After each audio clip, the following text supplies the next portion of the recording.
Primeira carta do apóstolo Paulo aos Coríntios, capítulo 1, versos 10 ao verso 18. Primeira carta de Paulo aos Coríntios, capítulo 1, versos 10 ao verso 18. Eu vou ler na versão de Almeida para contribuir com a nossa reflexão, na Bíblia dos Bancos, página 1591. Eu leio: Irmãos, pelo nome de nosso Senhor Jesus Cristo, peço-lhes que todos estejam de acordo naquilo que falam e que não haja divisões entre vocês. Pelo contrário, que vocês sejam unidos no mesmo modo de pensar e no mesmo propósito. Pois, meus irmãos, fui informado a respeito de vocês que por alguns membros da casa de Cloe que há brigas entre vocês. Refiro-me ao fato de cada um de vocês dizer: eu sou de Paulo, eu sou de Apolo, eu sou de Cefas, eu sou de Cristo. Será que Cristo está dividido? Será que Paulo foi crucificado por vocês? Ou será que vocês foram batizados em nome de Paulo? Dou graças a Deus por não ter batizado nenhum de vocês, exceto Crispo e Gaio, para que ninguém diga que vocês foram batizados em meu nome. Batizei também a casa de Estéfanas. Além destes, não me lembro se batizei algum outro. Afinal, Cristo não me enviou para batizar, mas para pregar o Evangelho, não com sabedoria de palavra, para que não se anule a cruz de Cristo. Certamente a palavra da cruz é loucura para os que se perdem, mas para nós que somos salvos, ela é poder de Deus. Até aqui a leitura. Que a graça do Senhor Jesus, o amor de Deus, o Pai e a comunhão do Espírito Santo sejam conosco nesse momento. Amém. Querida comunidade, como mencionei no domingo passado, nós temos um privilégio de acompanhar no nosso lecionário, nas senhas diárias, a leitura contínua de 1 Coríntios. E é um texto muito oportuno para toda a igreja, por isso, intencionalmente eu fiz a troca do Evangelho pela carta neste domingo, para continuar a nossa reflexão sobre qual é o papel da igreja, sobre o que Deus espera de nós enquanto igreja. No domingo passado nós ouvimos, e relembro aqui também, que antes da unidade é preciso que nós estejamos em Cristo, com Cristo e por Cristo. Ou seja, não só a nossa vida de fé, mas a vida toda da igreja começa em Cristo. E isso é algo importante. Isso vai ser o prelúdio daquilo que Paulo vem a dizer também agora nesses versos que nós ouvimos. Talvez tenham algumas considerações sobre esse texto que seja importante nós considerarmos. Tanto no prólogo, aqui no início da carta, quanto aqui no primeiro verso que nós ouvimos, Paulo enfatiza o Senhor Jesus Cristo. Na nossa cabeça, morando aqui no sul do país, morando no nosso país, onde nós temos a liberdade de dizer que nós cremos no Senhor Jesus, isso não seja comprometedor. Naquele contexto, falar que Jesus era o Senhor, que era o Kyrie, era muito perigoso. O título Kyrie era dado para autoridades, especialmente aos Césares, especialmente aos imperadores. E quando você diz num contexto como esse, o meu Kyrie, o meu Senhor é Jesus Cristo, você está sob alerta de governantes, você está sob alerta de autoridades. Nós não temos esse risco hoje, pela graça de Deus. Mas é importante que a gente saiba por que Paulo fala tanto aos Coríntios sobre o Kyrie, o Senhor Jesus Cristo. Porque isso compromete a nossa vida. E talvez isso fuja do nosso imaginário, e por isso é importante também lembrar. Nós falamos Senhor Jesus Cristo, guia no Senhor, nós cantamos, nós oramos. O que significa esse Senhor? Significa dizer que nós comprometemos a nossa vida toda com Ele. E a partir disso, Paulo então vai fazer essa exortação, ou seja, Paulo está puxando a orelha dessa comunidade de Corinto. Exortação é uma palavra firme, não é algo tão carinhoso assim. Exortação é dizer assim: nós precisamos repensar algumas coisas. Quando Paulo soube pela família da Chloe que havia divisões, Paulo se preocupou. Uma comunidade nova, em uma cidade nova, e já estava passando pelo problema das divisões.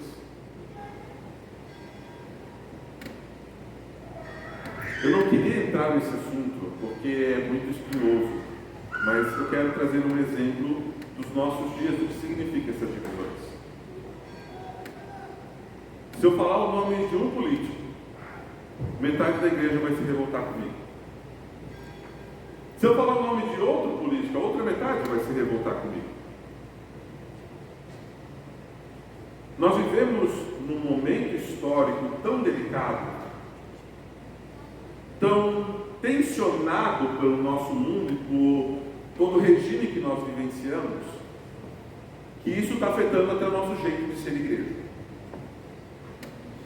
E é sobre isso que Paulo fala nessa carta, quando ele diz: umas pessoas dizem, eu sou de Paulo, eu sou de Apolo, eu sou de Cefas. Nós temos uma tendência no nosso coração de criar ídolos, de fabricar coisas, pessoas que nos levem a adorar isso. Aquele político falou algo que acalenta o meu coração, falou algo que mexeu comigo, foi tão bonito, me representou. E nós trazemos isso para a igreja como um ídolo que precisa ser derrubado. Onde nós falamos, onde nós professamos o nosso Senhor é Jesus Cristo, não deveria haver espaço para ídolos. Porque no fim eles só causam divisão. E eu não vou falar o nome de nenhum político, porque justamente vai nos tirar a atenção, vai nos tirar o foco do texto bíblico, vai nos tirar o foco daquilo que Jesus espera de nós. Ele quer ser o nosso Kyrie, o nosso Senhor, o Deus Todo-Poderoso, que se fez carne, habitou entre nós, cobriu toda sorte de trevas e maldade. Nós hoje vivemos um momento muito tenso, e ainda essa semana conversava com algumas pessoas sobre isso.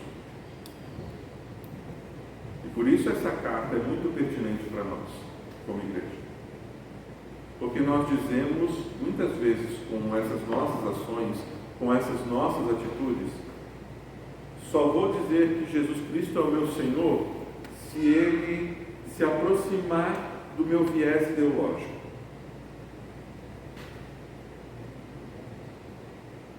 E isso é um ídolo.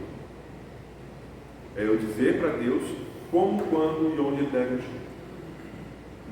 E não basearmos a nossa fé naquilo que está revelado por meio da palavra dele para nós.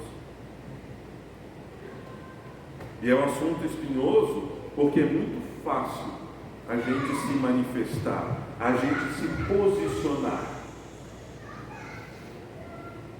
É fácil posicionar para os ídolos. Agora, se posicionar pela graça de Cristo, a dizer o meu Senhor é Jesus Cristo, isso vai nos exigir muito. Muito. Vai exigir toda a nossa vida. Por isso eu reitero aquilo que eu falei no início. Falar que Jesus Cristo é o Senhor é um compromisso de vida. A minha vida inteira. Da cabeça aos pés. Mente, coração, bolso, mãos, pés, tudo. É eu dizer que o Senhor Jesus Cristo é meu Senhor. E dizer que eu não me submeto a idolatrias do nosso tempo. Eu falo isso com atenção, mas falo isso com todo carinho, querida comunidade. Porque se uma comunidade jovem como a de Corinto, lembrando que é uma cidade que foi fundada por volta dos anos 50 a.C., então isso que era muito jovem, era bem mais jovem que a nossa comunidade, já foram afetados, enquanto igreja, pelas divisões do seu tempo. Imagina nós, com 200 anos de história, com toda a história que nós temos no nosso país. E é muito sutil do jeito que as coisas vão entrando na nossa vida, vão nos contagiando enquanto igreja, para dizer, eu tenho este posicionamento, só vou conversar com pessoas que tenham este posicionamento, só vou dialogar com quem pensa igual. Ué, mas Paulo não escreveu isso que é para ter o mesmo modo de pensar? Sim, ele escreveu. Mas esse modo de pensar do versículo 11 está relacionado ao Senhor Jesus Cristo. E esse é um desafio. Nós vivemos na era das influências. Ou na era dos influencers. Para quem talvez já tenha um pouquinho mais de experiência que eu, a maioria de vocês, vai descobrir uma profissão nova, que é a profissão influencer digital. Pessoas que ganham dinheiro para influenciar outras pessoas. E o que se cobram nesse influencer digital? O que eles querem? Eles querem que você se posicione a partir do que eles estão falando. E vocês vão encontrar influencers dos mais absurdos. Dos mais absurdos. Vocês vão encontrar gente boa na internet também, é verdade? Gente que está lá querendo influenciar a partir do Evangelho. E glória a Deus por isso. Mas na era dos influencers, todos nós, enquanto povo de Deus, vamos sendo confrontados a dizer: eu sigo fulano. E por isso Paulo, agora eu vou falar uma expressão que vocês vão entender, dá um tapa com luva de pelica. Uns dizem: eu sou de Apolo. Apolo era um grande líder, sim, um pregador eloquente, com muita sabedoria. Não, eu sou de Cefas. Cefas e Paulo a gente conhece mais. Cefas a gente conhece outro nome dele, mas em especial a discussão de Gálatas 2 entre Pedro e Paulo. Não, eu sou do Paulo. Não, eu sou da turma dos gentios que viraram agora cristãos. E Paulo diz: oi, peraí, olha o que vocês estão dizendo. Quem foi colocado na cruz? Foi Paulo? No nome de quem que a gente batiza? No nome de Paulo? Não. Definitivamente não. Quem foi crucificado, quem pagou o preço pelos nossos pecados, quem derrubou e destronou todos os ídolos, foi o próprio Senhor Jesus Cristo. E é por Ele, com Ele e para Ele, que a igreja caminha como um barco pelo mar. Por isso a escolha desse hino para hoje. Tem momentos de tempestade, sim, e ninguém quer falar de águas turbulentas, águas tortuosas, águas que invadem espaços. Esse é um assunto ainda sensível para nós. Mas a igreja é como um barco que tem que caminhar em direção a Cristo. Por isso Paulo conduz e orienta a igreja nessa direção. Cristo é o que nos une. Não é idolatria. Não são os desejos do nosso coração. Cristo é que conduz o barco em direção à eternidade. Em direção onde nós estaremos face a face perante Deus. Onde não haverá mais dor, onde não haverá mais choro, onde não haverá mais luto. E para nós chegarmos nessa meta de vida, nós precisamos do nosso coração declarar que Jesus Cristo é nosso Senhor. Dizer: Senhor, derruba os ídolos do nosso coração. Faça a tua única morada. Porque esse é o Deus que consola. Esse é o Deus que perdoa. Esse é o Deus que abraça. Esse é o Deus que vem ao teu e ao meu encontro.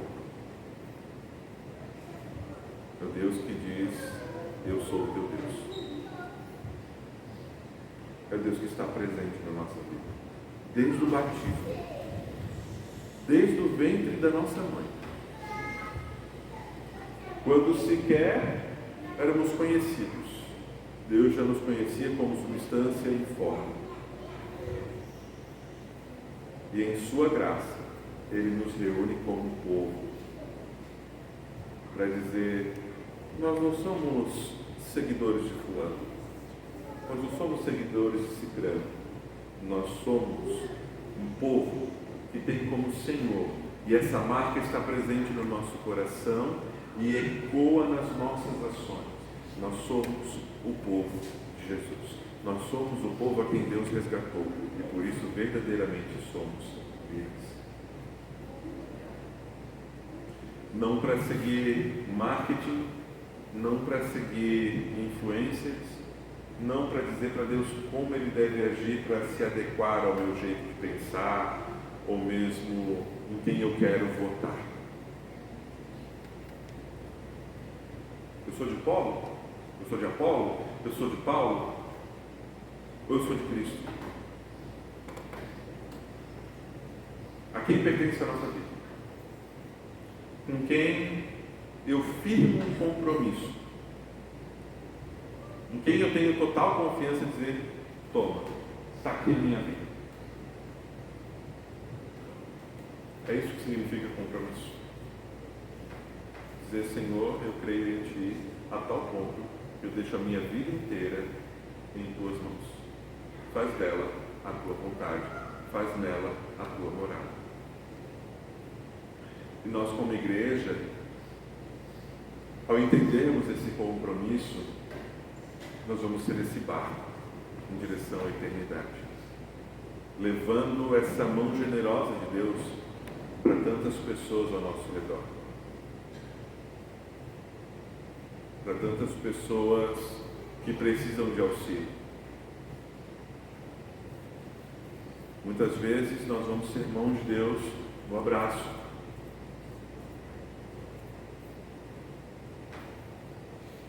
Agora, se você deixa para abraçar só quem pensa com a mesma ideologia que você, tem algo preocupante. Às vezes nós vamos ser voz de Deus numa palavra amiga, numa palavra de consolo. E quanta gente está precisando de um abraço, de uma palavra, está precisando até de um riso no momento de dor para dizer, nós continuamos juntos. Nós somos parte de um povo que caminha lado a lado. Tende o mesmo modo de pensar, tende a mesma meta. Qual é a nossa meta como igreja? Servir ao Senhor Jesus Cristo e caminhar com Ele daqui até a eternidade. De mãos dadas como povo, de mãos dadas como igreja, como a reunião das pessoas que se unem em torno da palavra e dos sacramentos. Querida comunidade, esse é o desejo de Deus para você, para mim, para nós. Para sermos esse povo que anda no mesmo propósito de vida, que anda uma vida de devoção a Deus, em alerta em relação aos ídolos do nosso mundo, mas que caminha sim em direção à unidade que vem a partir da palavra de Deus. Que Deus, em sua graça, bondade e infinita misericórdia, venha ao nosso encontro, nos guie, nos oriente, nos tome pela mão e coloque no nosso coração o desejo de assumir o compromisso real e verdadeiro com Ele, daqui até a eternidade. Amém.